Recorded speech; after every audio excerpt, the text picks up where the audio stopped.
I just got back from the Kimetsu no Yaiba Part 1 Infinity Castle screening in Miyazaki, Japan, and oh my goodness, it set a new standard for quality of anime movies.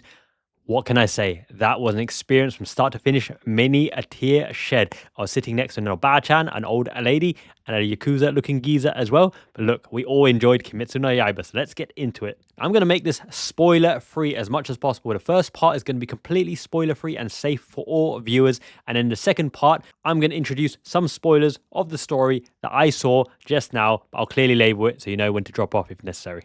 So first and foremost, the animation by Mappa and the team Aniplex, absolutely exquisite as you'd come to expect. Unlimited budget works, right? You see our heroes running through the Infinity Castle. A lot of different corridors, a lot of fodder as well. No spoilers here, it's just generic stuff that you know that Demon Slayer is all about.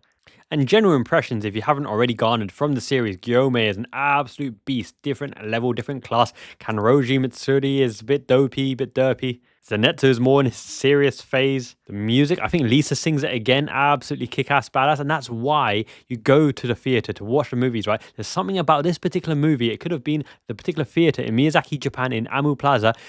The building was shaking when Kaza and the other demons and the big events happen. Stomp, stomp, stomp. The music cracks. The chair's shaking.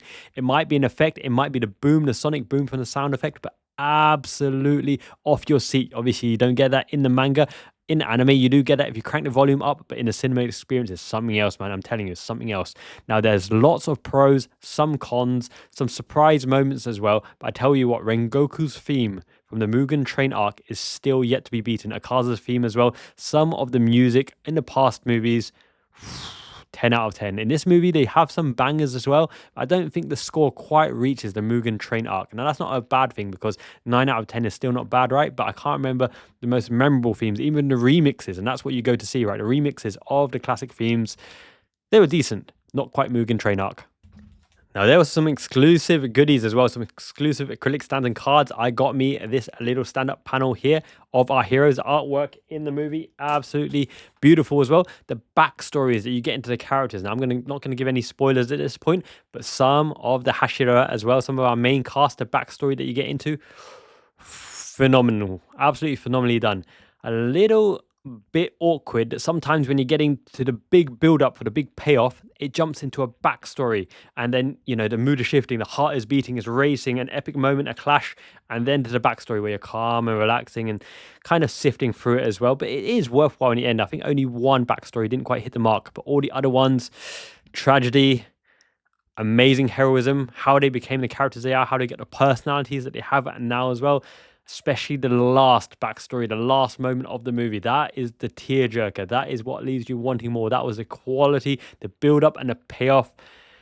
Wow. I will get to that in the spoiler section, but that was exquisite as well. Obviously, it carries on straight where the series ended in terms of the anime version. This is the first part of the Infinity Castle. We know what the Infinity Castle concept is all about. You saw in the trailer as well, the pairings, right? So it's Gyome and Muichiro landing together. It's Kanroji and Obanai landing together. It's Tanjiro and Giyu landing together. And some of these partnerships make a lot more sense based on past events and future events as well. Obviously, Giyu and Shinobu found Tanjiro in the first place, right? In the snow.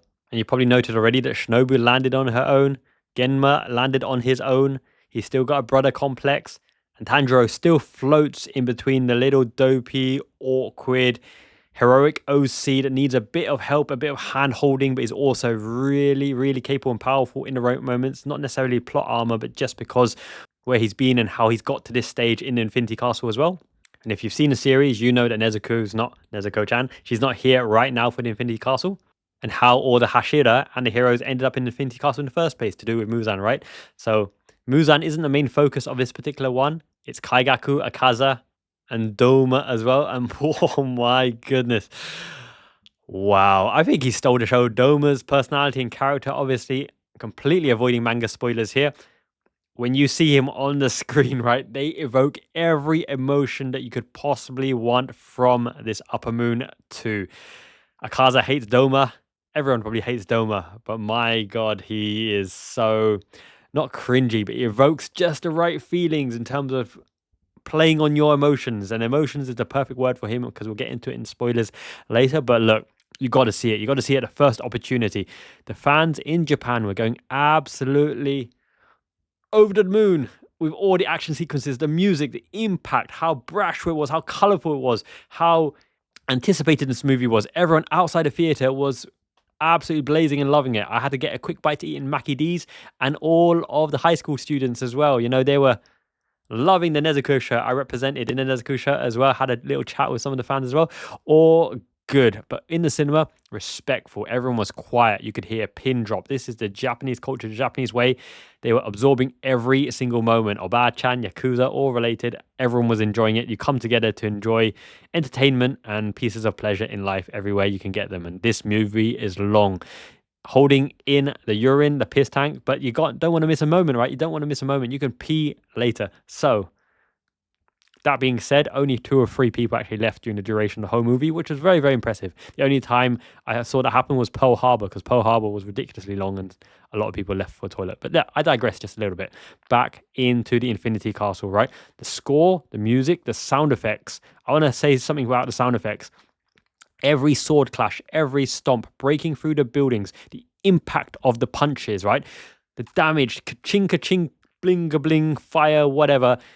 They've done it well. They really paid special attention to make every impactful moment count, right?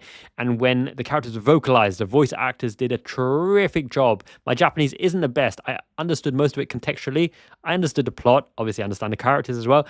But the voice actors were spot on, especially Doma. Going back to Doma, what a inspired choice. That voice acting probably stole the show for me personally.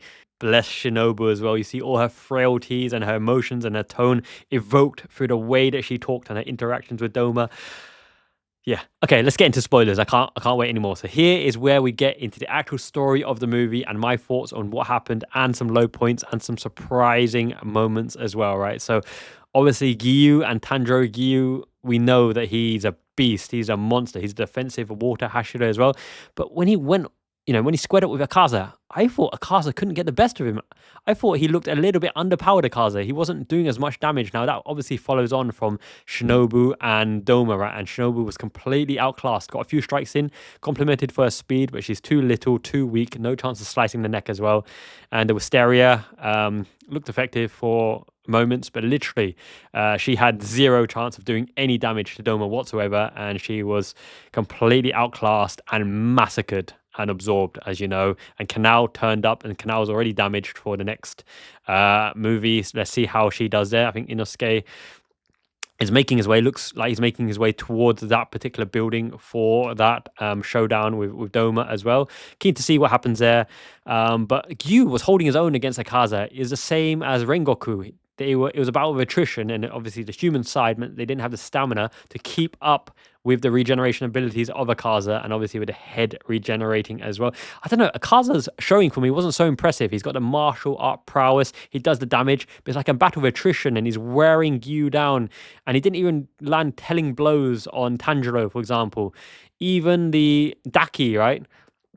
Daki and her brother landed much more telling blows on Tengen and the team Zenitsu, Inosuke, and Tanjiro as well.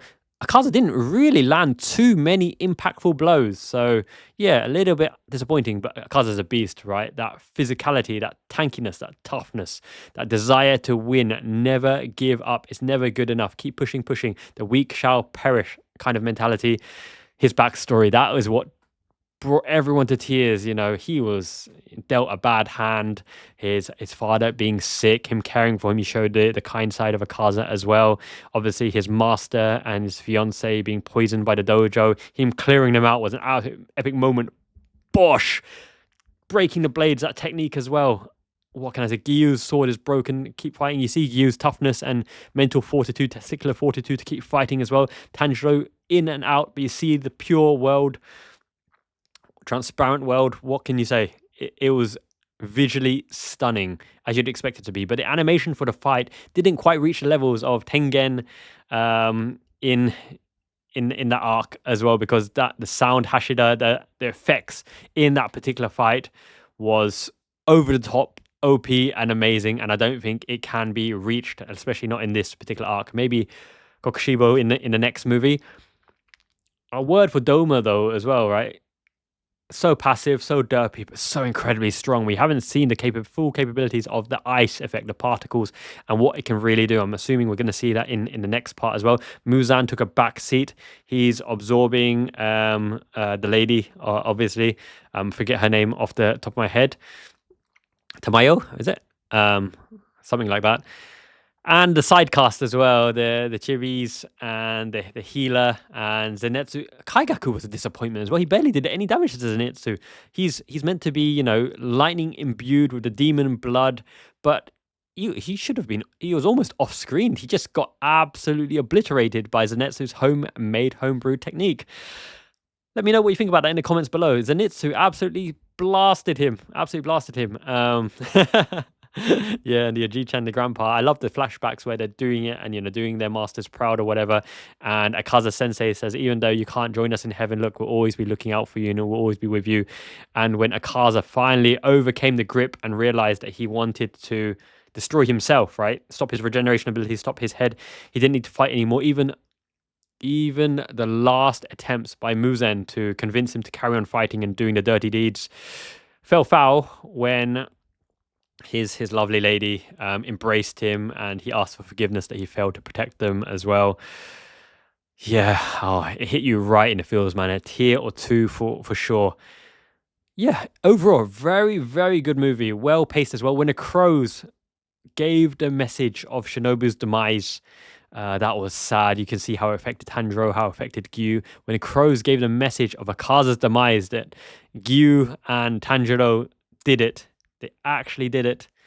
The motivation through the roof. Gyome, Muichiro, you could see the happiness etched on their face, right? Sanemi is not to be messed with. He is absolutely badass.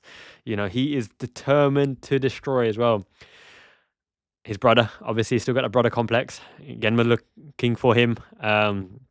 Obviously, good action. Going to be building up to good action in the next one. Obanai, word for his snake breathing style. That animation looked absolutely badass.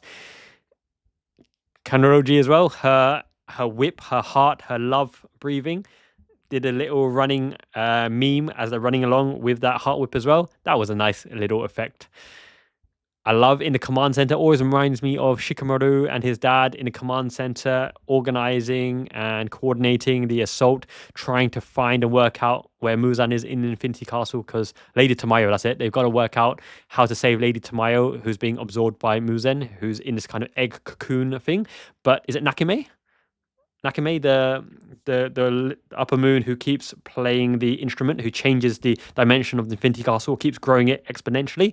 They can't find Muzan because she keeps making new buildings. But the fact that Akaza is destroying buildings, Doma not so much, but when people are fighting, buildings are getting destroyed, demons are jumping out of everywhere, but the fodder demons just can't seem to, make any progress. It's all about the upper moon fights, the Hashira fights, the main cast fights, and the fights live up to the billing. The build-up, the actual clash themselves, impactful. You can see the damage accumulated over time as well. So it's not as though plot armor protects you all the way. It really, really is a sight to behold. You guys are going to enjoy it so much. It lives up to the hype. Unlimited budget works for sure.